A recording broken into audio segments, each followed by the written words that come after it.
मरहबा collection mall, readymade कपड़ों का भरपूर खजाना। Jeans pant, T shirt, cargo pant, night pant, बच्चे और बच्चियों के लिए अच्छे खूबसूरत और उम्दा ड्रेस। पता याद रखें, जमुर हाई स्कूल मेन रोड, जैतून हजीन मस्जिद के पास।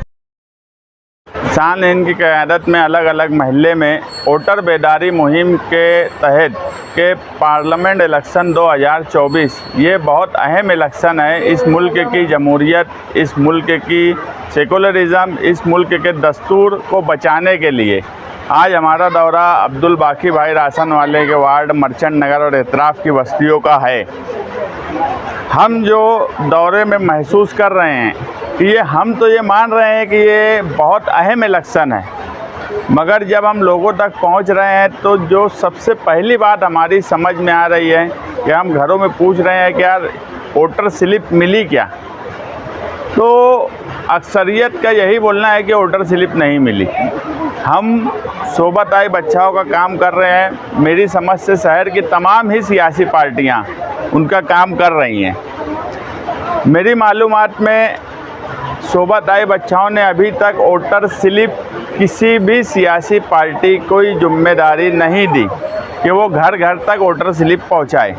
बीएलओज़ अपने तौर पे जो काम कर रहे हैं, मगर बीएलओज़ कितना कर पाते हैं ये हम सबको पता है।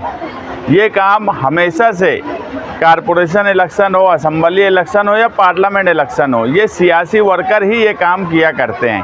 हम तो बेदारी पैदा करने की पूरी कोशिश हमारी तरफ से कर रहे हैं, मगर उम्मीदवार का सुस्त रहना इतने अहम इलेक्शन में, जिसके ताल्लुक से कांग्रेस पार्टी का ये बोलना है कि ये जमहूरियत को बचाने का इलेक्शन है, सेकुलरिज्म के लीडरान भी यही बोल रहे हैं, मगर जिस तरह से सुस्त रफ्तारी, अब मैं इसको क्या बोलूँ कि आज इलेक्शन को सिर्फ 3 दिन बचा है और अभी तक उम्मीदवार की तरफ से वोटर स्लिप नहीं देना कहीं ना कहीं ये जाहिर करती है कि उम्मीदवार का कोई दिलचस्पी इस इलेक्शन में बीजेपी को हराने की मुझे नज़र नहीं आती।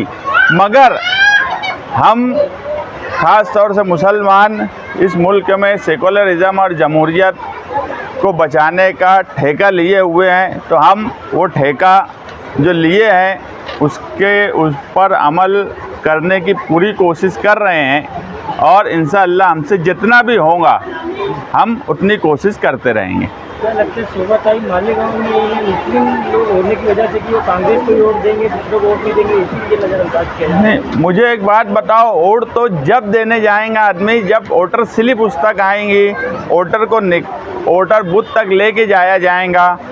जब अभी तक आपकी मालूमात में अगर होगा कि मालेगांव शहर में हमारी तायद करदा उम्मीदवार या उनकी पार्टी, जिस पार्टी से कांग्रेस पार्टी से खड़ी हैं, उनके लोग कहीं पे वोटर स्लिप बांट रहे हैं क्या? मैं पूरे शहर में मालूमात लिया, हम पूरे शहर में घूम रहे हैं, हमारे लोग घूम रहे हैं।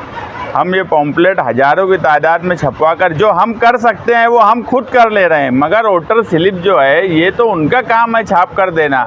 उनका क्या सॉफ्टवेयर है, किस तरीके से करना चाहते हैं। जब लोगों तक वोटर स्लिप ही नहीं आएंगी बड़ी तादाद में, तो वोटर जाएगा कैसे? ये मुसलमानों को और दूसरी कौम ये सवाल ही नहीं है। मेरी समझ से उनकी दिलचस्पी ही इस इलेक्शन में नहीं है। गुमराह तो नहीं कर रहे हैं, क्योंकि ऐसा बताया जा रहा है कि उनको एक बात मालूम पड़ रही है कि मालेगांव में सब सिर्फ वोट देने के लिए बैठे हैं, 20 तारीख का इंतजार कर रहे हैं। नहीं, ऐसा देखो, मैं अगर वो इलेक्शन लड़ रही है तो हर आस-पास हर तरीके के लोग आते, वो भी कोई अनाड़ी नहीं है। इससे पहले एमएलए रह चुकी हैं, मेयर रह चुकी हैं, यानी लोकल बॉडीज़ से असम्बली तक का तजुर्बा है इलेक्शन लड़ने का। तो किसी के बहकावे की बात ये मेरी समझ में नहीं आती। मैं अगर इलेक्शन लड़ रहा हूँ तो मेरे पास 4 लोग रहेंगे, क्या ज़रूरत है इलेक्शन की? वो तो बहरहाल जो बुनियादी ज़रूरत है, वोटर स्लिप, वोटर को पोलिंग बूथ तक ले जाना, वोटर के अंदर बेदारी पैदा करना। मैं देख रहा हूँ कि जैसे कुछ हिस्से में लोगों के अंदर कोई दिलचस्पी ही इलेक्शन की नहीं है, तो ये बात बोलना बेवकूफ़ी की बात है कि लोग वोट देने बहुत बड़ी तादाद में जाएंगे। जब तक सियासी लोग मालेगांव शहर के सियासी वर्कर, वो कोई भी पार्टी के हो, वो वोटर तक पहुंचेंगे नहीं, उनको स्लिप नहीं देंगे, उनको वोटिंग के दिन बूथ तक नहीं लेके जाएंगे, तो वोटर कैसे जाएगा?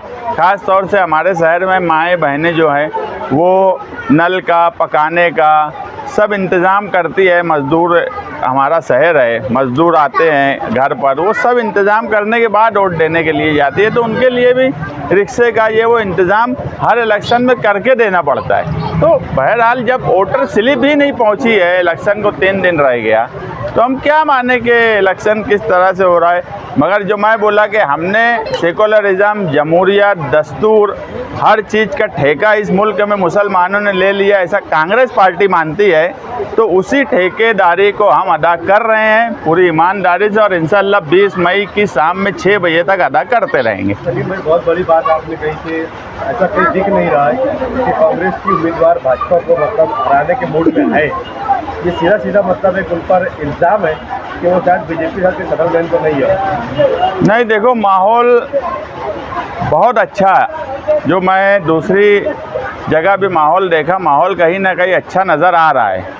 मगर जब इतना कम वक्त रह गया और स्लिप तक का उनका इंतज़ाम नहीं है, अभी तक आउटर और सेंट्रल में उनकी एक ऑफिस नहीं शुरू हो सकी है, जहाँ से वोटर स्लिप, वोटर यादी, दूसरे इंतज़ामात जहाँ से किए जाते हैं कि ये यादी है, ये वोटर स्लिप है, दूसरे क्या और डॉक्यूमेंट वगैरह जो लगते हैं, अभी पोलिंग एजेंट के फॉर्म वगैरह, ये सब के लिए एक कारपोरेशन का इलेक्शन जो आदमी लड़ता है ना, तो उसको भी ऑफिस और ये सारे इंतज़ामात करके रखना पड़ते हैं कि पोलिंग एजेंट कहाँ बैठेंगे। अभी तक हमको ये भी नहीं बताया गया है कि पोलिंग एजेंट का फॉर्म क्या है, वोटर स्लिप का क्या मामला है, कोई ऑफिस नहीं है, कोई उनका जिम्मेदार नहीं है।